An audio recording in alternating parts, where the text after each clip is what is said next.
Hi guys, Mr. Dell here. We are looking at this is CPM CC3 course 3 in the chapter 3 closure 3-120. Okay, we've got a word problem here, so I'm going to read this and then we will try to solve it. So Clifford is making a really big white cake for his sister's birthday. The recipe calls for 1.5 times as much flour as sugar. It also calls for 1/2 as much butter as sugar. All the butter, flour, and sugar together total 7.5 or 7 and 5/10 cups. How much butter, sugar, and flour does Clifford need? Write in, solve an equation. Remember to define your variable and to state your answer in a sentence. So there's a few ways to look at this. We could get right into it and kind of define the variable and write an equation.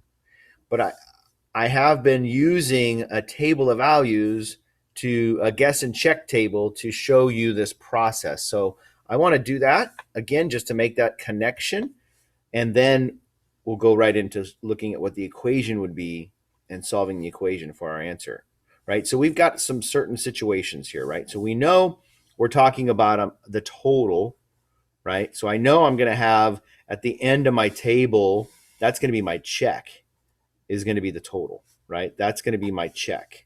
So what are those pieces that we're going to be totaling, right? So let's go back, and it says that the recipe calls for 1.5 times as much flour as sugar.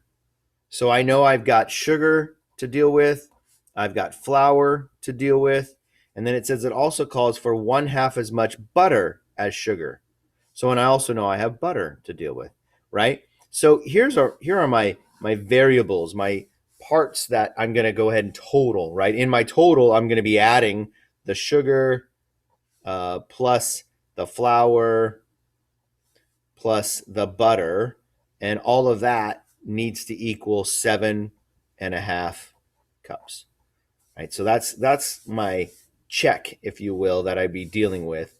But these are the parts of the equation or parts of the table. So if I was going to think about which number to guess on, if you think about what's happening here, I have 1.5 times as much flour as sugar. So I need to know sugar to find the flour.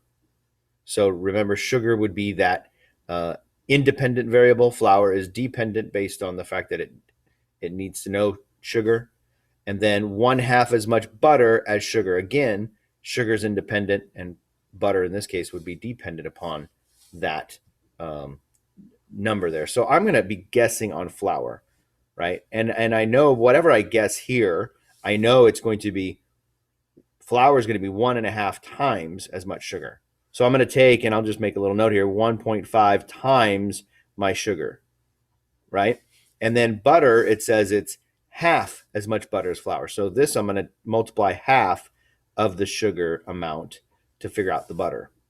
And so therefore I can kind of do a few numbers as a guess just to kind of get that pattern. But if I were to guess, say, how many cups of sugar? Well, I'm dealing with having to multiply by halves and such. So I'm gonna at least start with a whole number. So let's say, or an even number, just so that way when I deal with multiplying by half, I'm not dealing with other halves. Let me just start there. So if I said 4 cups, if I started with 4 cups of sugar, it wants 1.5 times that, right? Flour is 1.5 times as much as sugar. So 1.5 times 4 is 6. And then 1/2 of the amount of sugar for butter. So 1/2 times 4 is 2.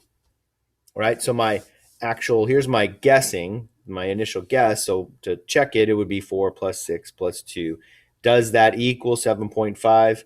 It does not, right? That equals 12, so that's way too high. So that doesn't equal it. So we could do another guess. I can maybe say 2 and just see, just so I can get this pattern. If I guessed 2 for sugar, 2 times 1.5 would be 3. 1/2 of 2 is 1. So I could say 2 plus 3 plus 1 That equals 6. Now I'm too low. So I know my number is going to be between 2 and 4. Now I'm going to go ahead and at this point stop guessing, and I'm going to tell you how to grab the equation from this information. I almost right here in this step here almost kind of created that equation based on the notes that we took before we started guessing, right? So the equation, if I were to call sugar X, right, I would do what with to find the flour? I'm multiplying 1.5 times the sugar, and I'm multiplying half times the sugar. And then I'm adding all of those pieces up to get the total cups. So here's my defining of my variable. I'm going to define my variable. I'm going to define sugar as my X. Flour would be 1.5 times X, right? Butter would be 1/2 times X.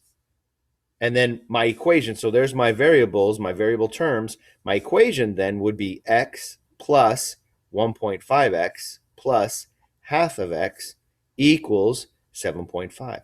So that's the equation that I would need to solve in order to come up with my solution. So let's do that. So if we're going to solve this equation here, combine like terms. First of all, we know that we have, this is I'm going to rewrite this. This is 1x plus, I'll put this as, I'll keep that as a decimal, and x plus, I'm going to put that as a decimal, so that way I'm adding decimals, right? 1.5x and 0.5x, if I have a half x, it's the same thing, equals 7.5. So now I can combine like terms. 1 plus 1.5 plus 0.5 would be 3. So I have 3x is equal to 7.5. And now at that point, divide by the coefficient, and I end up with x equals, well, 3 goes into 7.5, 2.5 times. So that tells me that if x is 2.5, I go back up here. That means that sugar, right? If I was to extend my table here, sugar would be 2.5 cups. And then flour is going to be 1.5 times that, which 1.5 times 2.5 is 3.75. And then 1/2 of 2.5 is 1.25, right? And if I added all of those up, if I take 2.5 plus 3.75 plus 1.25, that will equal 7.5. So that does check out. Okay. So then it ends the answer saying, remember to define your variable and state your answer in a sentence. So it wanted to know what? It wanted to know how much butter, sugar, and flour does Clifford need. So we would say Clifford needs 2.5 cups of sugar, 3.75 cups of flour, and 1 1/4 or 1.25 cups of butter. Right? There you go. And you could put these in I think I would, if I was baking, I maybe would write this as 2.5, write that as 3 3/4, and write that as 1 1/4, right? Because normally in baking you're using fractions instead of decimals. So maybe I would convert those to fractions first. Okay, there you go.